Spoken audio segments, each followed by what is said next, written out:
এইখানে থাকবে Casemiro, Carlo আনচেলত্তির প্রিয় শিষ্য। Most probably he will be hour captain. Hello ভাই ব্রাদার, কি অবস্থা সবার? আশা করি সবাই ভালো আছেন। সো সামনে ইকুয়েডরের সাথে ব্রাজিলের যে ম্যাচটা আছে ওই ম্যাচটাকে সামনে রেখে কার্লো আনচেলত্তির একাদশটা কেমন হইতে পারে এরকম সম্ভাব্য একটা একাদশ প্রকাশ করেছে। সো এই একাদশের মধ্যে কোন 11 জন প্লেয়ার সুযোগ পাইলো এবং এই একাদশটা কেমন হইলো এটা জানার চেষ্টা করি চলে। সর্বপ্রথম গোলকিপিং পজিশন নিয়ে যদি কথা বলি, এখানে অ্যাজ ইউজুয়াল জায়গা পাইছে অ্যালিসন বেকার। এটা আসলে আমরা সবাই জানতাম যে অ্যালিসন বেকারই কার্লো আনচেলত্তির প্রথম পছন্দ হবে। অ্যালিসন বেকারই ব্রাজিলের হয়ে শুরু করবে। এরপরে আসি সিবি ডুও, যেই দুইটা সিবিকে আসলে আমরা আশা করতেছিলাম বা সবাই বানাতেছিলাম যে এই দুজনই স্টার্ট করবে, তারাই এই একাদশের মধ্যে আছে। এক হচ্ছে মার্কিউনোস, আর এক হচ্ছে আলেক্সান্দ্রো রিবেইরো। এই পজিশনটা আসলে যেটা আশা করতেছিলাম আমরা সেইটাই হচ্ছে, কিন্তু ডিফেন্স লাইনের সবচেয়ে বড় চমকের জায়গাটা হচ্ছে লেফট ব্যাক। লেফট ব্যাকে আমরা যেটা আসলে আশা করতেছিলাম যে কার্লোস আগস্তো হয়তোবা স্টার্ট করবে। কার্লোস আগস্তোকে এতদিন পর দলে নেওয়া হয়েছে, সো হয়তোবা সেই স্টার্ট করবে। কিন্তু না, লেফট ব্যাকে কার্লোস আগস্তো না, লেফট ব্যাকে কার্লো আনচেলত্তির প্রথম পছন্দ আলেক্সান্দ্রো থাকবে এবং আলেক্সান্দ্রোই ব্রাজিলের হয়ে স্টার্ট করবে। এবং হয়তোবা হাফ টাইমের শেষে কিংবা 60-70 মিনিটের সময় কার্লোস আগস্তোকে সাবস্টিটিউট হিসেবে নামানো হবে। এবং রাইট ব্যাক পজিশনে ব্রাজিলের কে স্টার্ট করবে এটা নিয়ে অনেক জল্পনা কল্পনা হয়েছে ফ্যানদের মধ্যে, কিন্তু কার্লো আনচেলত্তির প্রথম পছন্দ ভ্যান্ডারসন এবং ভ্যান্ডারসনই ব্রাজিলের হয়ে স্টার্ট করবে। এরপরে মিডফিল্ডে থাকবে 4 জন প্লেয়ার। 4 জনের মধ্যে প্রথমে যে পজিশনটা ডিফেন্সিভ মিড, এইখানে থাকবে ক্যাসিমিরো, কার্লো আনচেলত্তির প্রিয় শিষ্য।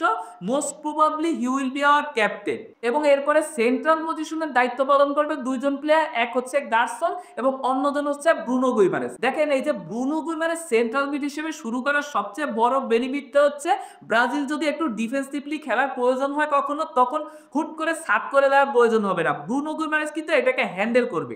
যদিও কার্লো আনচেলত্তি যদি মনে করে যে ডিফেন্সিভলি খেলা প্রয়োজন এখন, তখন হয়তোবা ব্রুনো গুইমারেসকে সাব করে এডারসনকে নামানো হবে, এইটাই আসলে বেস্ট হবে। কিন্তু ব্রুনো গুইমারেস কিন্তু চাইলেই ডিফেন্সিভলি ব্রাজিলকে সহযোগিতা করতে পারবে। এই স্কোয়াডের মধ্যে সবচেয়ে বড় যে চমক অ্যাটাকিং মিডফিল্ড। অ্যাটাকিং মিডফিল্ডে আমরা অনেকেই এতদিন চিন্তা করছি হয়তোবা ম্যাথিউস কুনহাকে খেলাবে, না হয় আন্দ্রেস পেরেরা।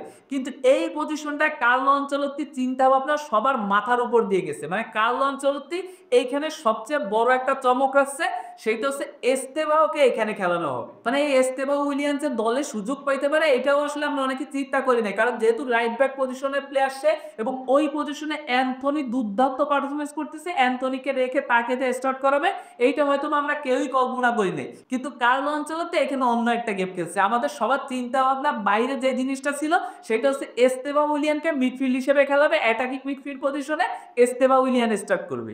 এরপরে স্ট্রাইকার পজিশনে দুইজন প্লেয়ার থাকবে, এক হচ্ছে রিচার্লিসন আর একটা হচ্ছে কার্লো আনচেলত্তির সবচেয়ে পছন্দের শিষ্য ভিনিসিয়াস জুনিয়র। তো এই যে 11টা প্লেয়ারের নাম বললাম এর মধ্যে হয়তোবা একটা চেঞ্জ আসতে পারে, সেটা হচ্ছে এস্তেভাওর জায়গায় আন্দ্রেস পেরেরাকে দিয়ে স্টার্ট করাইতে পারে। তো এই যে একাদশটা এটা আসলে কার্লো আনচেলত্তির প্র্যাকটিস সেশন দেখেই আসলে মিডিয়া আন্দাজ করে তারপরে প্রকাশ করছে। তো আপনাদের কাছে ব্রাজিলের এই একাদশটা কেমন লাগলো কমেন্ট করে এখনই জানান, এবং আপনাদের পছন্দের কোনো প্লেয়ারকে কি এই সমস্ত প্লেয়ারদের সাথে আসলে চেঞ্জ করতে চান কিনা সেটাও কমেন্ট করে জানাইতে পারেন। আর আজকের ভিডিও এই পর্যন্তই। ভালো লাগলে সবাই লাইক কমেন্ট শেয়ার করবেন। ধন্যবাদ, দেখা হবে অন্য কোনো ভিডিওতে।